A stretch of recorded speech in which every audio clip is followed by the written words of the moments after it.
Welcome back, guys, to the F1 2019 career mode, and you join me here for round number 9, the Austrian Grand Prix, and we're back with the double minor aerodynamic upgrades that we wanted ideally on the car for the French Grand Prix last time out, which are the drag and the front downforce upgrades. But now on the car, so no real concerns there. A bit less drag, bit more front aero, and that's going to be important here in Austria. We've got a lot of 90-degree tight corners that we really need to try and get the front end in for, and then the middle sector very focused on like fast flowing corners, so we need the car to be as as pointy as possible. Quali and the race all overcast, so no real rain expected, so no real major concerns there. It's just trying to drag more performance out of the car, seeing as a bit disappointed last time out only to get 14th place. Strategy didn't quite work out in my favour, so let's hopefully get that to work this time out. Now, just before we go out onto the circuit, let's have a little look at the progress. So Red Bull, ahead of the home Grand Prix, the Austrian Grand Prix, have jumped to the best team, and we are now the 4th best team. So factoring that in, let's see how both teams compete in qualifying. Thank you for joining us once again for today's qualifying session. Sit back, relax, and enjoy what we hope will be a fantastic contest for pole position.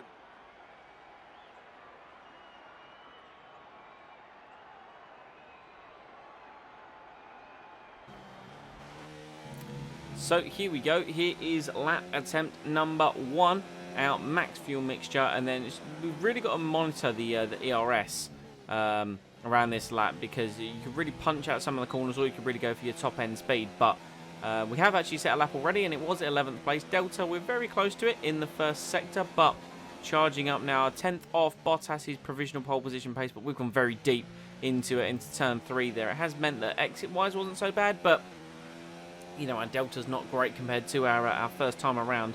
And I know that with us being the 4th fastest team, we can get inside the top 10. So this corner very difficult to get right, and we haven't carried as much speed as possible compared to our first lap. Our Delta very comparable, but through the long left-hander again, just not able to carry the speed. But on exit, much faster, 7/10 down on Bottas's provisional pole time. But coming out of the fast corners, we are up on our Delta, and now we've just got to show absolute commitment through these final 2. Couple of corners where we've gone a bit wide, had to use the exit, but then cut through. We've actually extended the track quite horribly. It didn't actually carry too much speed. That has put us up into P8, but it wasn't the cleanest lap, and I know that we can do better.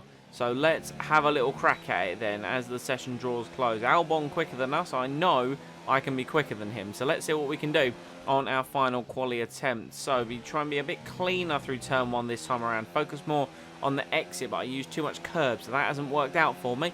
So there's one opportunity to make up time.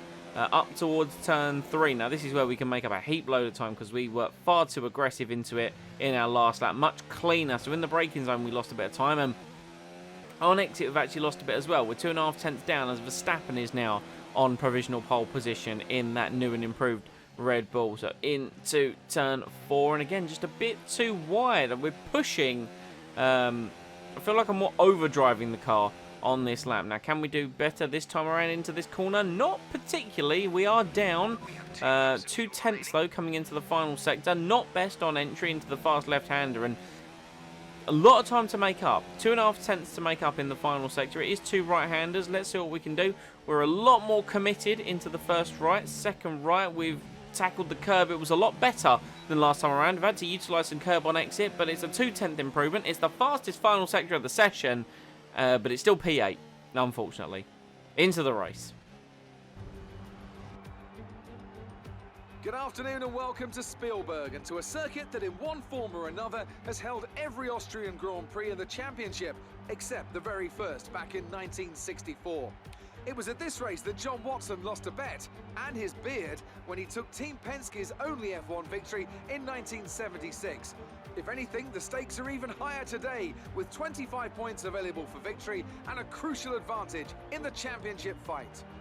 The Spielberg circuit then is situated 700 metres above sea level, with just 10 corners making up one of the shortest laps of the season. One time around here is a distance of 2.6 miles, with the best overtaking chances into turn 1 or the tight uphill turn 3.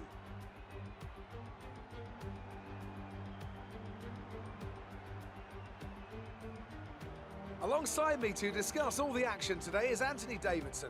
And thanks for joining us, Ant. And tell me, you were down in the pit lane earlier. How do you think the track conditions are today? Well, the surface looks clean enough, but I'm a little bit worried about the track temperature. It's pretty cool out there, which could give some teams difficulties when it comes to keeping their tyres in the right operating window. The cars out there that work their tyres hard and really put a lot of energy through them, they'll be the ones that are better off.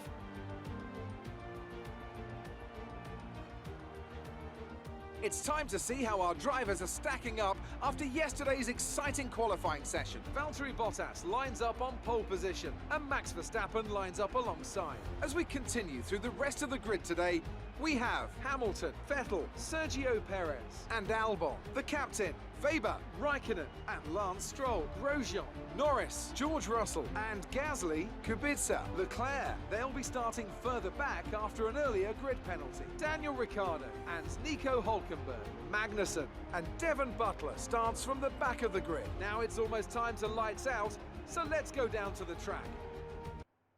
Okay, so this time out we can look to pull off a one-stop strategy, but it should be more interesting on the grounds of it's soft to the medium tyre, and it's going to be pushing those tyres to their absolute extreme, so expect lap times to drop off at the end of the stints. That being said, this is a track I enjoy driving a lot more than France. Again, up there is Canada, definitely in like my top 5 favourite circuits on the calendar. So let's see what we can do as we line up 7th place on the grid. Albon in 6th, 5 lights for the Austrian Grand Prix, the home race of Red Bull, and away we go. We dig in a little bit on the start. We haven't dropped too much ground. Albon's got a good start versus Perez. He's down his inside. I've made contact with one of the Alphas, not sure if Weber or Raikkonen. I've gone round the outside of Perez, who's got a better run outside of the first corner. We are side by side, charging up the hill through turn 2 and up towards turn 3. I'm getting a bit of slipstream off my teammate trying to fight, but Perez definitely diving in there. In fact, he's tried to take the pair of us.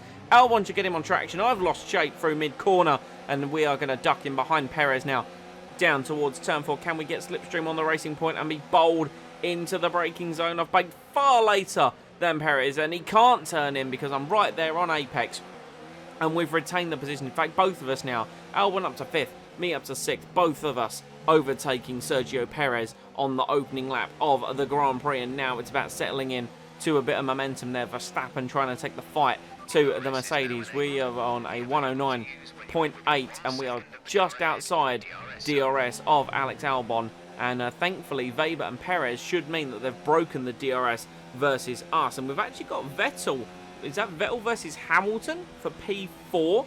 Or P3 rather, I should say. It is into turn 3. And that's keeping them both in touching distance of us Toro Rossos. Not saying we're going to be contending for a podium here, but it's always good to keep up with the top boys. And come the end of lap 4, we've got DRS open. We're now within DRS of Albon, keeping up with our personal best lap times. And we're only 7/10 behind Albon and 3 seconds ahead of Stroll. So can I? Admittedly, it wasn't very pretty through the first couple of corners.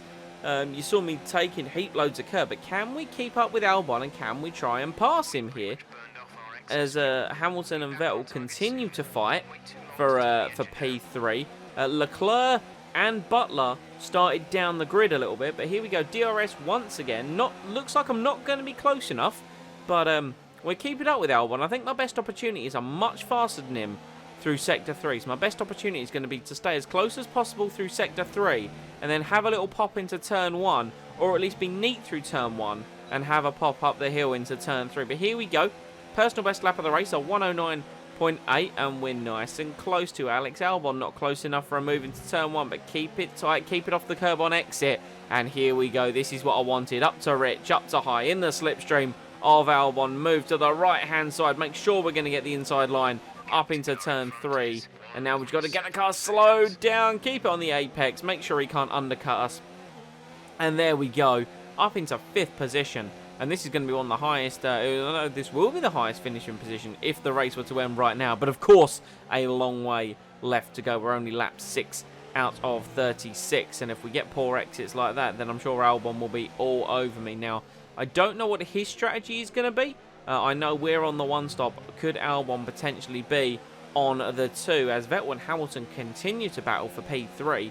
And I've had not the best exit out of Turn 3, and that means Albon could try and make a move. He's tried to go for the outside line. We're just going to hold steady on the inside. Just make sure Albon can't find a way around us. What I don't want to do is this start costing us time and us somehow back into like your 7th place guys, like your Alphas and your Racing Points. We need to capitalise on a big double points finish, as I've been mentioning recently. But Albon now in my slipstream has DRS up towards turn 3. He goes to the outside, unlike me who went to the inside. I'm fair. I'm going to leave him the room.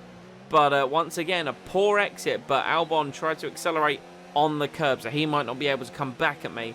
Looks like Leclerc now is up to P7, so he's going to come hunting us down and try and rejoin the fight up the front here. Try and join Hamilton and Vettel battling for 4th place, as it does look like Bottas and Verstappen are long gone. I've made a horrible mistake through the final corner on lap 11 now. As you can see, as I mentioned, Albon having a go.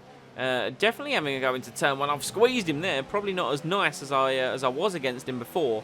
But Leclerc has now caught us, and it looks like one of the Alphas and one of the Racing Points are closing in as well. So I've tried to save a bit of fuel left over from this stint, but I'm going to need to get out of Albon's way sooner rather than later, or at least we're going to have to pit for fresh tyres and try and continue to extend this lead, as Verstappen has taken the lead now.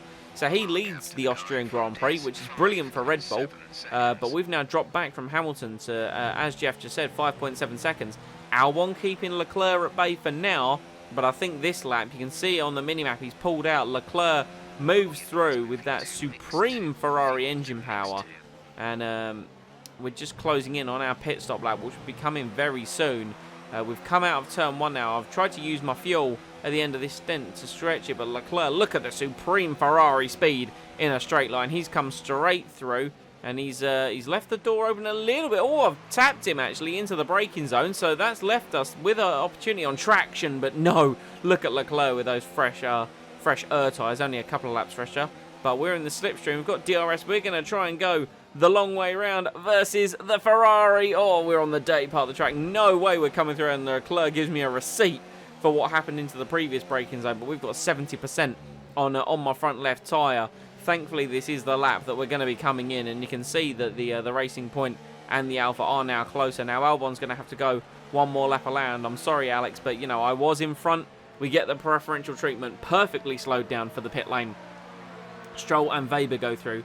Perez down to 10th, and he's coming in this lap as well. So where are we going to filter out after we bolt on these medium tyres? Here comes Norris and Gasly, who's having an awful race compared to his teammate. But, you know, when he was teammates with Verstappen, when didn't he have an awful race? There goes Grosjean, Butler, and I'm hoping for us to filter out ahead of Robert Kubica. It's not been the best run through the pit exit, and Kubica has got ahead of us there on the soft compound tyre, but he hasn't pitted yet. So he should pit very soon, if I even give him a chance to stay ahead of me. You know, I've not gone for a big dive bomb into turn 3, but hopefully we should get a good run out of it. We've got a bit of DRS. Can we close up to Kubica? He does have a Mercedes engine in the back of that Williams, but can we close up to him and make a big dive bomb? That is what we're going to do. Kubica's going to turn in, but a Toro Rosso was there, unfortunately. So up into 13th place, into a bit of fresh air. And hopefully we don't lose out too much time. So here we go, on to lap 16. Albon coming out of the pits on the medium tyre, and we are going to be well ahead of our teammate, Alex Albon, by a good few seconds up the road. Not quite the nose to tail that we were before the pit stop, but Grosjean now ahead. He's on the medium tyre, and we are going to try and take this tyre to the end of the race. So we'll see how it holds out, but that soft tyre was not pretty after 14 laps. So we now move on. It's a 1:10.1, so it's not too slow. And look at who's coming out the pits at the end of lap 17 for his pit stop. It's Charles Leclerc. We've actually undercut the Ferrari, and we've come out right into his slipstream. And if I want to impress anyone, I'm going to want to look to make a move, and that's exactly what I'm going to do. Up into turn 3, Leclerc tries to hold the line. We go right down the inside, push him onto the curb, and be like, no, Charles. And listen to the Austrian fans clapping for that lovely move we've made. Grosjean pulls into the pits. That now moves us up into 5th place, and Leclerc's trying to come through for a move into turn 1. He does lock up, but he keeps it nice and controlled, like Charles Leclerc does. He's supreme when it comes to car control, but we're in the slipstream of the Ferrari, and we're going to try and go the long way around. We're at half distance, lap 18 here, and we are battling Charles Leclerc for 5th place in the Austrian Grand Prix. We've tried to go, and we bloody have done. We've gone the long way round. A fantastic move versus the Ferrari against the young'un, who does get his elbows out from time to time, especially in the real-life season, after the Austrian Grand Prix, as a matter of fact. But I do need to be wary about how much time this is going to cost me versus Alex Albon. But hey, it's for 5th place, and, you know, we're not making another pit stop. I assume Leclerc's not making another pit stop. So, right now, this is for position. We have got an Alpha and the Racing Point closing in, like I've mentioned previously. So, we're battling Leclerc. He's now managed to get himself the inside line into turn 4. We do squeeze him a little bit, but unfortunately, I've cost myself on exit, and that means Leclerc is going to line himself up for a fantastic run through the quick left-hander, and we're going to try and hold it around the outside. Contact slightly made with the Ferrari. I do apologise, Leclerc. That was not intentional, but he did very well to catch that, and he's going to respond by... He looked like he was going to steam it up the inside of turn 1, but I think he measured it and figured it was best to sit in my slipstream and DRS, and he's going to make a move now up towards turn 3. He's fully ahead of me, even before the corner, and I think I've realised at that point I had just sort of enraged the young Monegasque driver, and there's no way I'm going to keep with him now. Even with slipstream and DRS, we're not going to be able to make a move into turn 4, and that means Leclerc is now free to drive off and see if he can chase after Hamilton and Vettel, although I think I've done a very good job of holding him up, so I don't think that's going to happen. But on to lap 21, it did motivate me, however, to try and stick with him and set a personal best lap of the Grand Prix. A 109.1 in his slipstream using his DRS. It increased the gap to Albon to 2.4 seconds, and I actually stayed with Leclerc's DRS just for a little bit, trying to stick with him. And come lap 25, we were still with him, and the gap to Albon had actually increased to 4.8 seconds. And I think Leclerc at this point probably was just saving fuel. I'm by no means saying that we have the same speed as a Ferrari, because you can see there my fuel was up to a 0.6 in the negative, so I was giving it everything, and I think Leclerc was saving fuel as I needed ploughed right into the back of the Ferrari in the braking zone of turn 3. But this was the point really where I had to start turning the engine down and saving a bit of fuel, and you can see come lap 29 Leclerc has disappeared into the distance, 4.7 seconds up the road. But the positive thing here was now, when you compare myself to my teammate Alex Albon, I'm 7.5 seconds ahead of him, so really pulled away from him quite nicely, and I think like Leclerc pulling me along while he was saving fuel was very helpful in that regard. It's come on to lap 36. We're now in the 1 minute 10s, the early 1 minute 10s. Pierre Gasly has moved up into 7th place, but he's still 7.1 behind me, so we're going to finish ahead of Gasly, and we're 11.5 ahead of Alex Albon. So he's dropped off in pace, unfortunately. Not quite sure how my tyres are looking come this final lap of the Grand Prix, but he's actually dropped behind an Alpha, unfortunately, Albon, so he's now down in 9th place, and not quite the other 5-6 or the 6-7 it looked like we could have had, but still, 6th place for me at the home of Red Bull, and Max Verstappen wins it for Red Bull Racing. A fantastic drive by the young Dutchman. Leclerc doesn't look like he's made any progress. He's over 10 seconds ahead of me now down the road, 10.3 seconds. But we're going to come through the final sector, push it up and try and see what we can do for a lap time, because I love the final sector. It's about just chucking the car and having maximum commitment. We've gone very wide through that corner, and again through the final corner, but we're going to come across the line. A lovely bounce back after France. P6, lovely points. Great drive. We're really happy with that performance. Red Bull put up an outstanding fight for the front position today, and it's great to see it paid off for them. They do so much for the sport that you can't help but be delighted by today's race win.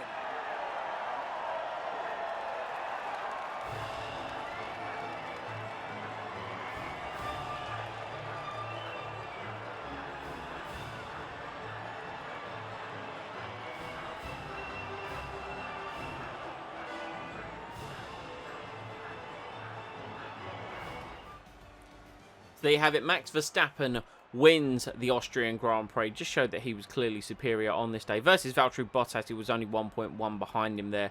Chased him through to the line. Lewis Hamilton broke through for third place ahead of Sebastian Vettel, who finished P4. Leclerc 21 seconds off the lead, having started P16. A really strong drive from the young Monegasque driver, showing his speed in that Ferrari, especially on power tracks like Austria. We brought it home in 6th, 31 seconds off the leader, 109.1, which is very comparable to the fastest time set by one Pierre Gasly, who fought through from 14th through to 7th. But looking at it on paper, a Red Bull still couldn't beat a Toro Rosso. So maybe some questions going to be asked, especially after that incident that Gasly had with me in Monaco, and then his poor attempts at trying to overtake me in Canada, which of course cost him time. Could he have won that race maybe if he'd got past me sooner? Who knows? But a fantastic P6 for me.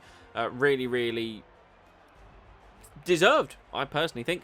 Like I said, Gasly 7th. Lucas Weber picks up some points for Alfa Romeo in 8th place. Albon, unfortunately, dropping through to P9, but still 2 points for him, and that's crucial as part of the Toro Rosso constructor battle. And Lance Stroll getting the final point for a Racing Point team. Norris, P12 for McLaren, solid, but nothing major for him there. So that result has jumped me to 32 points and up into 8th place in the driver's standings ahead of Magnussen and Lance Stroll. I now have my sights set firmly on Sergio Perez for best of the rest as part of the driver's standings. So that's my new objective in our newly improved 4th fastest Toro Rosso car. So Lucas Weber moving up in the championship as well, up into 13th. On the constructor side of things, Toro Rosso, we take a big jump from P7 to P5, displacing Renault and Haas, as we now have 36 points as outlined before. So I do need further support from Albon if we're going to continue this, but there's no reason why we can't finish this season as the 4th fastest team. We do, however, have a 40-point gap to Racing Point, but if I take Perez, there's no reason Toro Rosso can't take Racing Point. But after that, return performance, Claire's probably going to have some questions. Good day today. Let's have your take on it. It's safe to say you're smashing everyone's expectations, isn't it? After a race like that, I would say so, yeah. You know, I'm a Toro Rosso guy that beat a Red Bull guy, you know? It was more like Dodgems than Formula One today, wasn't it? I wouldn't necessarily say so, but had to be firm with Leclerc to try and keep the Ferrari behind, and I think I showed that just friendly nudges, good competition, you know? Great. Well, that's everything. Okay, 1,162 resource points. Where can we dump some of those? So, looking at it, probably a bit more straight line speed performance would help us out. A minor upgrade for that in the pistons. 575 resource points is somewhere where we could put those points, and somewhere where we probably should, because eventually we're going to get to tracks like Belgium and Italy, where power is very, very important. So that should come for my home Grand Prix, the British Grand Prix next time out. And in the chassis side of things, we do have weight redistribution and also potentially a further weight reduction upgrade. Although we could, I was going to say, we could try and even out the car by getting a diffuser upgrade for more rear downforce. However, we don't quite have the points for that due to the amount of upgrades we've made in that tree. So we're going to leave it for a little while. But that was the Austrian Grand Prix. Guys, I hope you did enjoy it, because I know I certainly did, especially when you get a result like that one. So leave a like if you did enjoy and comment any feedback down below. Next time out, as I've already said, we have my home Grand Prix, the British Grand Prix. Sometimes it doesn't work out too well for me there. The AI are, you know, they're quite strong. So we'll see how that one works out. If you want to be kept up to date with the content that comes to the channel, please consider hitting subscribe and enabling those notifications.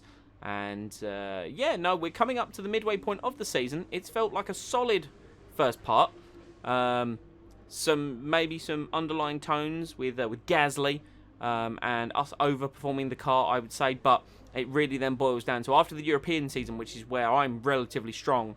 Those flight-away races, like where I tend to struggle, like Brazil near the end of the season, Mexico can be a hit and miss for me. Japan, Singapore, you know, you never know how we're going to fare there. But like I say, I hope you have enjoyed, and I will see you all next time.